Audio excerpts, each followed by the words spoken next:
Bulaga, o di nyo kinaya. Meron na naman tayong mini vlog ngayon. May mga ilan-ilan pa kasi akong video dito ng mga nakaraan na hindi pa nga na-upload. Kaya nga ito, para hindi masayang, gawin na lang yung mini vlog. Pero syempre, bago nga yan, hi, hello, welcome to my vlog. Ito pa nga yung araw na nagpalit kami ng gripo. Sa totoo lang, ilang araw na nga lang yung pending niyan dahil hindi talaga tinatrabaho ng Papa J. Kaya nga pag uwi niya ng trabaho, wala na nga siyang choice kundi nga gawin niya. Dahil kung hindi baka siya na yung malagyan ko ng gripo. Ala, hindi.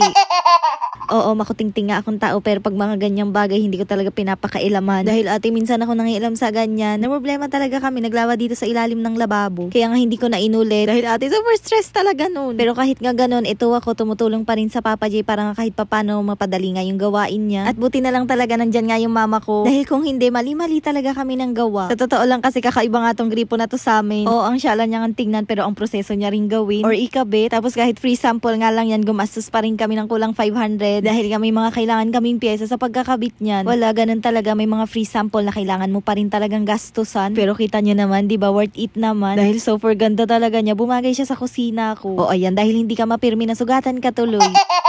O siya, ayan, bali dinikit na nga pala ng Papa J yung pagkakabitan ng gripo at nagintay lang kami ng 1 hour. And ayan, okay na siya. Yung mga hugasin na lang hindi.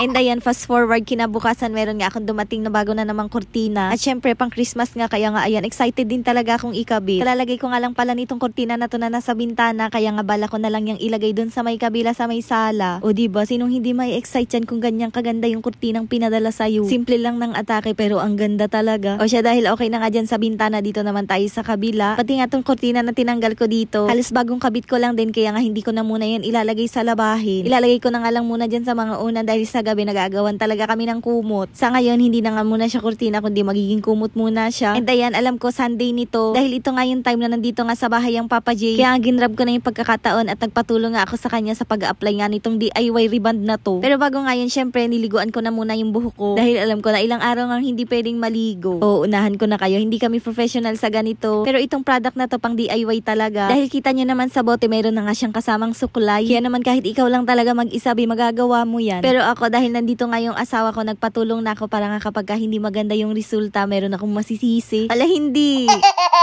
Pero honestly, hindi naman ako nag-expect na maganda nga yung magiging resulta. Dahil syempre, iba pa rin naman yung nagpagawa ka sa salon. Lalo na kapag hindi ka kumpleto sa gamit, naku, mas okay nang pumunta ka na lang sa salon. Kapag ganitong DIY kasi, ikaw nga lahat ang gagawa. Simula sa pag-a-apply, pagbabanlaw, pagbablower at pagpaplansya. Oo, mura nga siya. Pero sa salon, uupo at mag-aantay ka lang. Pero hindi ko naman sinasabi na hindi nga maganda yung product. Based lang nga ni sa experience.